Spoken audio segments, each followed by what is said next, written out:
Good morning, everybody. I wanted to add a quick little supplement to the Flash material so that you can really see some more image examples. So this should be less than 10 minutes and hopefully gives you some visuals to um, go with what we talked about in class yesterday. So the image on the left, you can see he's got direct on camera flash dropping this very dramatic and um, unpleasant shadow. Now, if you're wondering why it's to the right of her, this image is cropped to a square, but the direction of this tells me that he took a vertical photo. If you turn your camera from a horizontal shot to a vertical shot with the flash attached to the hot shoe, your light source has now just been moved either, to the left or to the right.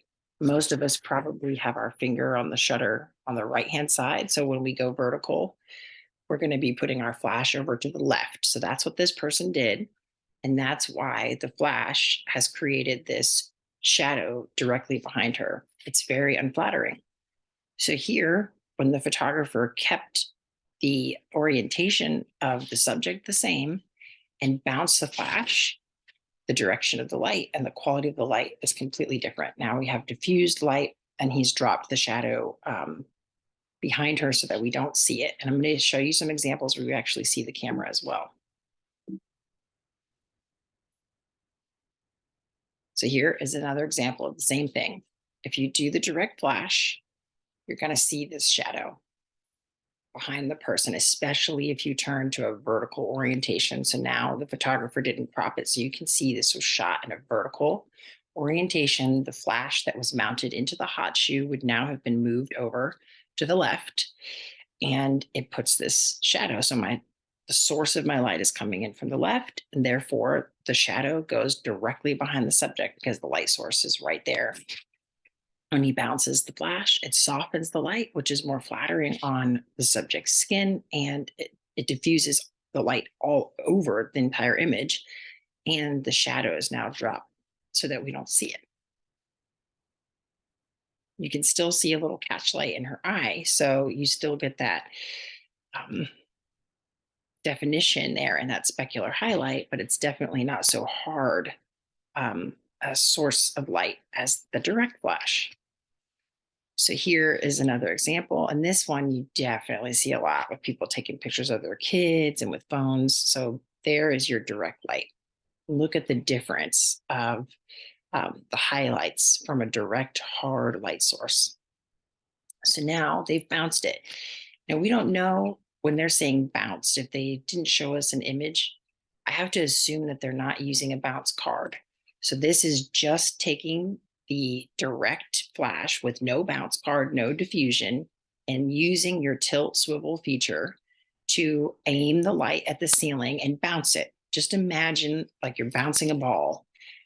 Wherever the ball hits is, where it's going to bounce off. But because in photography, we know the angle of incidence is equal to the angle of reflection, almost like a boomerang, you can imagine the direction that the light source is going to take and aim it accordingly.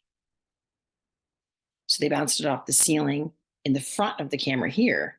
And now here they bounced it off the back. Remember, you've got tilt and swivel, so you can get kind of creative with the angle. So I'll show you an example of a back camera bounce in a moment.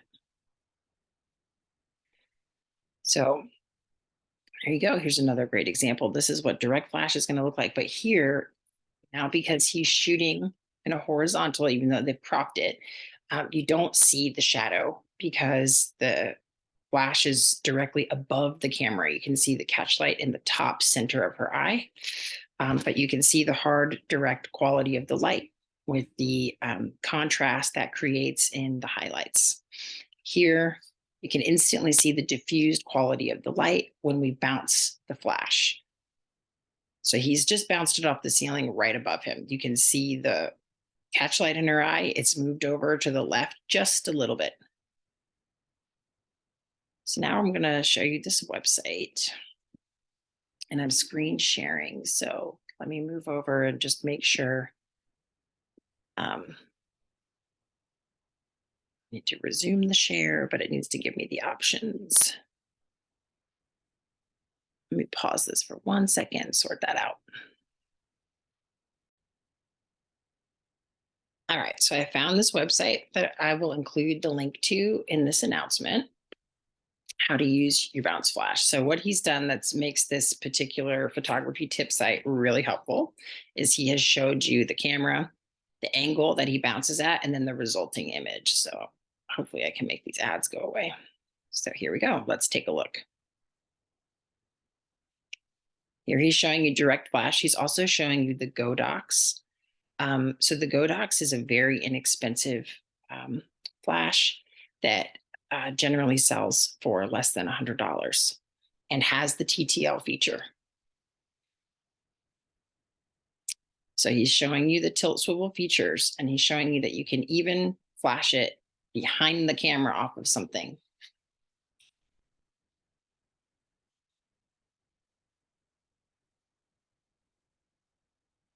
So he's giving some recommendations here to set the ISO at 800.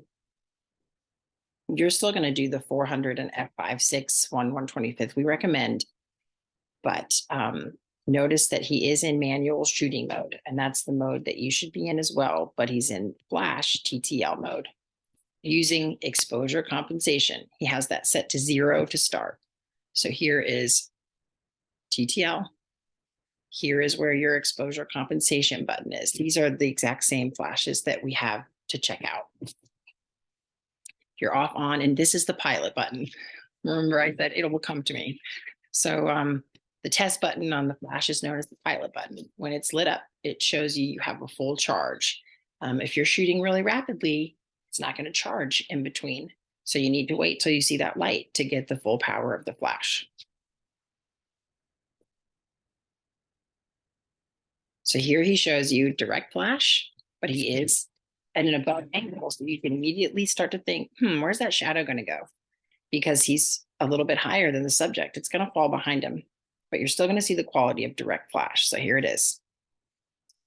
So look at the shadow around his chin.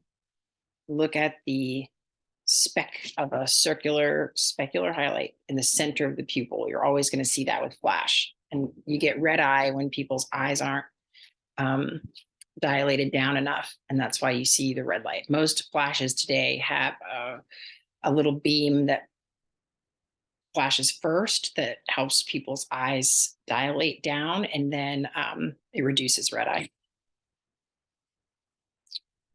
So yeah, big shadow under his chin, flat light on his face. So what do? He says, I'm going to sit right here. I'm going to keep the camera at the exact same angle, but I'm going to bounce with a slight tilt. And now let's see, no card, no diffusion, just bouncing off of a low white ceiling, which luckily most houses have. It's like that. So it's a diffused, softer light. The background is even softer if you notice. See, it's more well lit, and the background itself is a little more diffused. However, the angle's not quite right because he has deep eye sockets and you have dark shadows. So I would make adjustments if that were me. I would probably bring out the diffusion and the bounce card and give that another try without adjusting the angle and see if that works. But you have to play around a little bit when you're looking at this. Photography is learning to look. It's looking at light. And when you're adding a light source, the best thing you can do is try to make that light source that you add look as natural as possible. So here, look what he's done. He's now going to do a reverse bouncing off back here somewhere. So if you imagine the angle, bounce up, hit the ceiling, and then come across and illuminate the subject. So that's an interesting technique. And let's see the result. It looks better. See, now his eyes are lit a little better. There is a shadow under his chin that gives us definition. It gives us a 3-dimensional separation from his shoulders and his body. But we have a nice soft diffused light on his face. His eyes are well lit and the shadow is diffused. So the fall off is subtle and it doesn't look harsh. Now he's going to show you what happens if he goes off the side. He's got white walls on the side too. It doesn't have to be white, but if it's a tone, you can pick up some of those tones. So white is always a great thing to reflect off of if you're in a white room. So let's see the result. Now, remember, I said if you go off something from the side, you're going to get a little bit of a more directional light, almost like a Rembrandt. Like he even has a bit of the triangle here. So this is if you want to have a more contrasted, less direct, and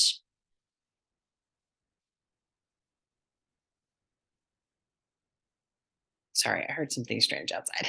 But anyways, this is a broad light. The light source is illuminating the ear, and this the majority of his face from the same direction the light source is on.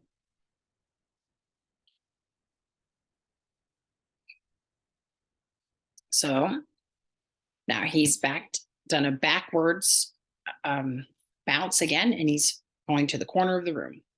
And you can see it's a low angle. So imagine it's going to go back here, and then, I don't know, it's hard to see where the corner is. The light source will be coming from, almost a similar angle to that.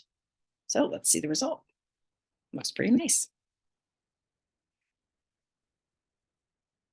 I think I like these the most of them, but it is your choice. It's all about you seeing and deciding. If I was shooting a bride, I would probably be going for something like this. I don't think we'd want to be shooting the bride with a light that shows more of the features of our face that could be bags or wrinkles or creases and folds. Usually, you want to try to eliminate those things and see how this bounce light does that. And let's see. Okay, so remember I just said if you shoot vertical, now imagine your camera is looking like this. So your light source is now moved from the top of the camera directly above the subject to the left. And that's going to move the shadow in the image to the right of the subject. There it is. Not great. We don't like this. So, I mean, there's definitely fashion photographers who utilize this for some drama, and you can always justify to anyone, why you chose something, but you can see it's certainly not the most flattering. And we don't see light like that. You very rarely see someone with a shadow that hard behind them. So it's not really mimicking any light sources that we see in daily life. Even bright sun is going to drop the shadow to the ground behind someone. It's just very rare that you would see that naturally. So it looks very unnatural. So now he's going to bounce it, but from that same angle. And here's the resulting image. So sometimes when you're bouncing, the angle is so high. Here again, we have the dark eyelids, and I would avoid that. I would adjust that angle down some. He's got it so high that the light is coming from above the person. I would angle it more to create a V, and that'll illuminate the eyes more. Let's see what he decides to do next. So he likes that back bounce, which is pretty cool. Let's see what we get. Looks pretty good. Very nice, right? It eliminated those shadows, gave you a nice soft diffuse light. The shadow's been dropped behind the subject so we don't see it. Very nice, even soft lighting. Now he's going to go to the side. And look, he's pointing out the walls in this room have a slight greenish tint. So what do I expect to happen? You're going to have a little bit of green, right? So this is another one. You'll have those index cards. You can use those as your color checker. So you could take the time to set a custom white balance, or just add that gray card or that white card into the shot and use that to adjust and fix those tones when you're in darkroom, in Lightroom. And when you're shooting raw, this is much easier. Like mentioned in your other classes, you're shooting JPEG, and it is a lot harder to adjust the color in post when you didn't shoot raw, because you don't have as much information in the file. So here he's going to show you, boom, because I was shooting raw format files, it was fairly easy to correct in Lightroom. So here you can see the color adjustment. So be mindful of the colors of the walls you're bouncing off of and how that will affect the tint. And please include a gray card so that you can simply fix the color in post. So now he's done them all side by side, which I think is great. This is direct flash, right? This is bounced straight up. too high of an angle. This is bounced in back, and this is bounced from the wall on the side. I hope you find that helpful as a supplement to yesterday's material. This is my second time teaching the class, so I'll add lots more images. I know we're all visual people, and it really helps to see these things. So the demo that Blake's video includes is really good. Please watch all of the videos, including the one that you'll be quizzed on, and all of the material before you do your assignment, just so you're clear on everything. And thank you so much. Bye-bye.